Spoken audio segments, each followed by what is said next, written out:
स्वागत है आप सभी का क्रेजी स्टडी जोन पे। आज की ये वीडियो उन सभी कैंडिडेट्स के लिए बहुत इंपॉर्टेंट होने वाली है जो DSSB टीजीटी पीजीटी या पीआरटी के जो रिसेंट रिजल्ट्स हैं उनके वेट कर रहे हैं या रिसेंटली वो सेलेक्ट हुए हैं और उनके माइंड में एक ही क्वेश्चन चल रहा है कि सिलेक्शन के बाद ज्वाइनिंग का प्रोसेस क्या होता है। दोस्तों, मैं खुद DSSB से सेलेक्टेड टीचर हूं और एक टीजीटी हूं और आज मैं आपको पूरा joining process step by step explain करूंगा, वो भी अपने पर्सनल एक्सपीरियंस के साथ कि मेरे साथ पर्सनली क्या सिचुएशंस थी और कैसे पूरा प्रोसेस कंप्लीट हुआ।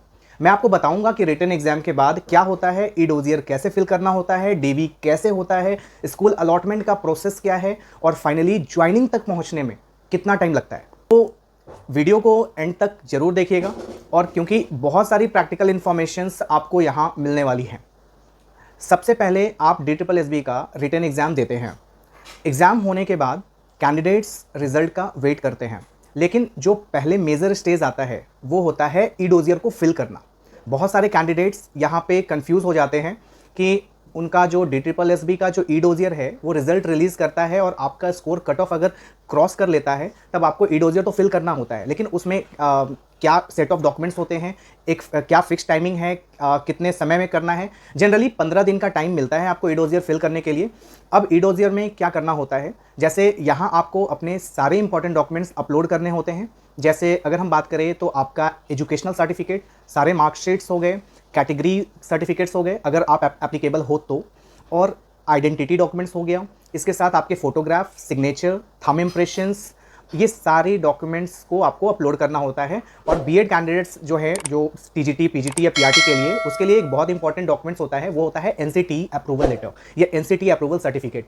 बहुत सारे कैंडिडेट्स सिर्फ मतलब बीएड सर्टिफिकेट तो उनके पास होता है, लेकिन एनसीटी अप्रूवल का जो सर्टिफिकेट होता है ये थोड़ा लेंदी प्रोसेस है, इसमें टाइम लगता है। वो उसमें उनको मतलब वो अप्रूव नहीं करा पाते या वो नहीं रख पाते उसको, और टाइम आने पर थोड़ा कन्फ्यूज़ रहते हैं। तो सारे को पीडीएफ फॉर्मेट में या फोटो, जहाँ पे फोटो की रिक्वायरमेंट है, जेपीजी फॉर्मेट में या पीडीएफ फॉर्मेट में आपको अपलोड करना है ई डोजियर्स को। ई डोजियर्स सबमिट करने के बाद सबसे इंपॉर्टेंट काम होता है पेशेंस रखना। मेरे एक्सपीरियंस में अगर मैं बात करूं तो ई डोजियर प्रोसेस कंप्लीट होने के बाद लगभग नियर अबाउट 1 महीने का टाइम लगा था, लेकिन कभी कभी वर्कलोड ज़्यादा होने के पर ये टाइम थोड़ा और भी एक्सटेंड हो सकता है। जैसे अभी रिसेंट की बात करें तो कभी कभी 45 दिन 50 दिन तक हो जाते हैं। ये डिपेंड करता है कि DSSB के पास उस टाइम कितना वर्कलोड है और कितना रिजल्ट प्रोसेस में चल रहे हैं। अभी जैसे अभी रिसेंटली टीजीटी सोशल साइंस का रिजल्ट आया है, टीजीटी हिंदी का रिजल्ट आया है, और ये सब करने के बाद आता है आपका फाइनल, जो आपका फाइनल रिजल्ट है, और यही आपका ई डोजियर कट ऑफ और फाइनल कट ऑफ में डिफरेंसेस आता है।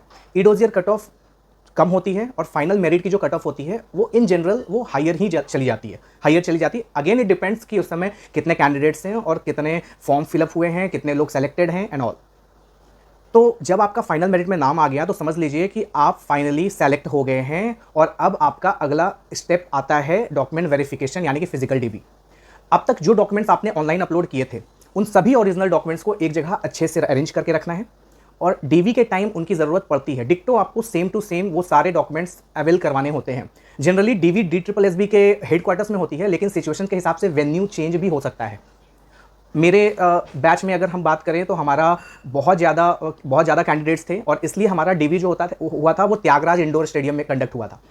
तो डीवी के दौरान जो ऑफिसर्स अलॉट होते हैं वो आपके सारे डॉक्यूमेंट्स को वेरीफाई करते हैं, और अगर डॉक्यूमेंट्स प्रॉपर है तो आपका डीवी क्लियर हो जाता है। ये बहुत ही कॉमन सा प्रोसेस है, मुझसे से 45 मिनट्स लगते हैं। अब आता है एक इंटरेस्टिंग पार्ट, स्कूल प्रेफरेंस का। स्कूल प्रेफरेंस डीवी के टाइम आपसे एक फॉर्म फिल करवाया जाता है जहां आप प्रेफर्ड एरिया मेंशन कर सकते हैं, जैसे वसंत विहार, लक्ष्मी नगर या नॉर्थ ईस्ट दिल्ली, जो भी आपका एरिया प्रेफरेंस है, या कोई भी स्पेसिफिक लोकेलिटी जहां पे आप काम करना चाहते हैं जो आपके अकॉर्डिंग कंपेटिबल है। DSSB और डायरेक्टरेट अवेलेबल वैकेंसी के अकॉर्डिंग आपके स्कूल अलॉट करते हैं। जनरली कोशिश की जाती है कि आपकी प्रेफर्ड लोकेलिटी जो है उसके आसपास ही स्कूल अलॉट हो।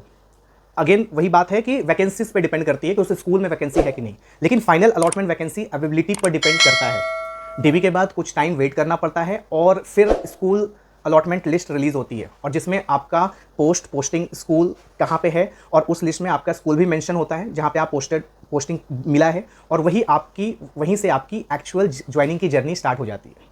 जब आप अलॉटेड स्कूल में रिपोर्ट करते हैं तब आपसे फिर से वो डॉक्यूमेंट्स सबमिट करवाए जाते हैं। ये डॉक्यूमेंट्स वही डॉक्यूमेंट्स होते हैं जो आपने ईडोजियर के टाइम पे भरा था, जो आपने डीवी के टाइम पे दिया था, और ये आपके पर्सनल सर्विस फाइल में लगती है। इस स्टेज पर कुछ अंडरटेकिंग्स भी साइन करनी पड़ती है आपको बेसिकली एज अ एम्प्लॉय, जैसे family details, dependent details, declaration forms, और कुछ डिपार्टमेंटल फॉर्मेलिटीज़ होती है। ये डे 1 का बात है, कंप्लीट करनी होती है उसको आपको, और बहुत आसानी से हो जाता है, बहुत कोऑपरेटिव होते हैं स्कूल स्टाफ्स। अब बात करते हैं मेडिकल एग्जामिनेशंस की। यहाँ कैंडिडेट्स अक्सर कंफ्यूज हो जाते हैं। दोस्तों, DSSB में मेडिकल का प्रोसेस हर रिक्रूटमेंट में सेम सीक्वेंस फॉलो करता है, लेकिन हमेशा ऐसा हो ये ज़रूरी नहीं है।